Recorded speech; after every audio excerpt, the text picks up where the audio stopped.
السلام علیکم ورحمۃ اللہ وبرکاتہ۔ تو حقیقت اسلامک ٹی وی میں خوش آمدید۔ آپ سب سے گزارش ہے کہ ایک مرتبہ درود پاک پڑھ لیجئے کہ اللہ تبارک و تعالیٰ 10 رحمتیں نازل فرماتا ہے۔ تو چلتے ہیں اپنے واقعے کی طرف۔ واقعہ شروع کرنے سے پہلے آپ سب سے گزارش ہے، اگر چینل کو سبسکرائب نہیں کرا تو چینل کو سبسکرائب کر لیں، ویڈیو کو لائک اور شیئر کر دیں، ویڈیو کو آخر تک دیکھیے گا تاکہ واقعے کا ہر پہلو آپ کی سمجھ میں آ سکے اور آپ اس سے مستفید ہو سکیں۔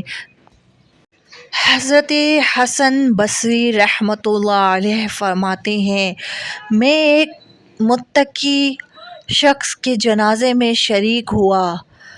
نماز جنازہ کے بعد تمام لوگ اپنے گھروں کو لوٹ گئے اور میں جنگل کی طرف چل دیا کہ وہاں کچھ دیر بیٹھ کر اللہ کی قدرت کی طرف غور و فکر کر سکوں۔ میں گھنے جنگل میں جا کر بیٹھ گیا۔ اتنے میں میری نگاہ 2 درختوں میں چھپے ایک غار پر پڑی۔ میں نے دل میں خیال کیا کہ یقیناً یہ کوئی چوروں اور ڈاکوؤں کی آماج گاہ ہوگی، لیکن پھر میں نے اس کے قریب جانے کا ارادہ کیا۔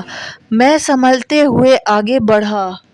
جب میں قریب پہنچا غار کے تو کیا دیکھتا ہوں کہ اندر ایک شخص نورانی چہرے والا عبادت کر رہا ہے۔ میں اندر داخل ہو گیا اور سلام کرنے کے بعد میں نے عرض کیا، اے بندہ خدا، آپ اس اکیلے غار میں کیا کر رہے ہیں؟ تو انہوں نے جواب دیا کہ میں نے سن رکھا تھا کہ بصرہ میں بہت نیک اور پابند لوگ رہتے ہیں، تو میں ملک شام سے یہیں پر آ گیا اور اب میں اسی غار میں اللہ تبارک و تعالیٰ کی عبادت کر رہا ہوں اور رہتا بھی یہیں ہوں۔ پھر میں نے سوال کیا کہ اے اللہ کے بندے، اے نیک انسان، تمہارا کھانے پینے کا بندوبست کون کرتا ہے؟ تو انہوں نے جواب دیا کہ جب بھوک لگتی ہے تو یہیں جنگلات کے پتے کھا لیتا ہوں، جب پیاس لگتی ہے تو ندیوں کا پانی پی لیتا ہوں، اسی سے میرا پیٹ بھر جاتا ہے۔ میں نے عرض کی کہ آپ اگر کہیں تو میں کچھ آپ کے کھانے کا بندوبست کر دیا کروں۔ تو انہوں نے جواب دیا، نہیں، میں اتنے سالوں سے درختوں کے پتے کھا کر جی رہا ہوں، روٹی سالن میں نے نہیں کھائی اور مجھے اب اس کی عادت بھی نہیں رہی۔ میں اصرار کرنے لگا کہ میں آپ کی کچھ خدمت کر سکوں تاکہ ہمارے لیے بھی کچھ برکتیں لکھی جا سکیں۔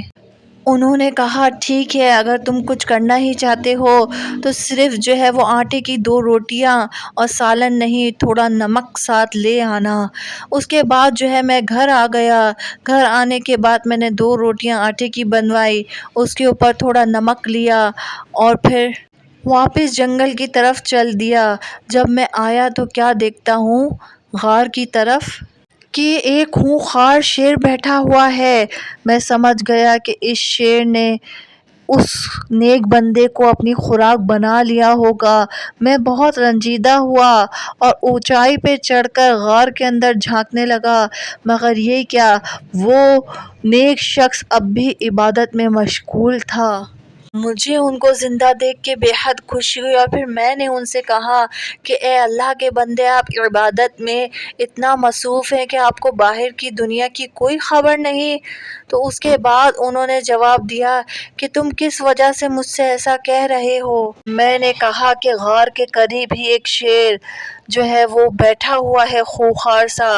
تو اس پر اس شخص نے جواب دیا کہ بہتر ہے کہ آپ اس ذات سے خوف کھاتے جس نے اس شیر کو پیدا کیا ہے۔ پھر اس شخص نے اس شیر کی طرف منہ کیا اور فرمایا، اے درندے، اگر تو یہاں میرے رب کے کسی حکم پر قادر ہے، اگر مجھے نقصان پہنچانے کا تم کو حکم ملا ہے تو میں تمہیں روک نہیں سکتا، لیکن اگر ایسا نہیں ہے تو یہاں سے چلا جا، کہ تم میرے اور میرے بھائی کی ملاقات میں خلل ڈال رہا ہے۔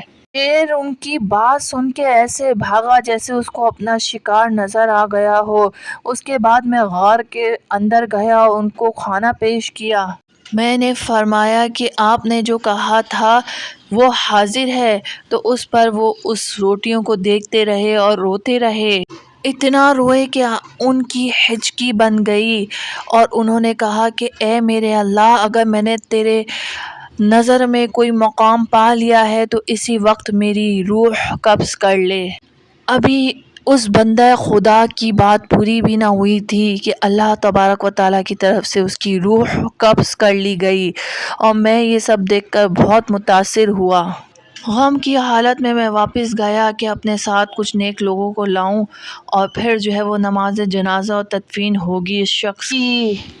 پر میں جب واپس آیا ان لوگوں کو لے کر تو کیا دیکھتے ہیں کہ غار میں وہ نیک شخص موجود ہی نہیں ہے۔ ہر جگہ دیکھا مگر کہیں ان کا پتہ نہ چلا۔ واقعی میں اللہ کا ولی ہے۔ اللہ کے ولیوں کی کرامتیں برحق ہیں، اور یہ دیکھ کر میرا اور بھی زیادہ جو ہے وہ عقیدہ مضبوط ہو گیا۔ پیارے ویورز، امید ہے آپ کو ویڈیو پسند آئی ہوگی۔ ویڈیو پسند آئی ہو تو چینل کو سبسکرائب کر دیں، ویڈیو کو لائک اور شیئر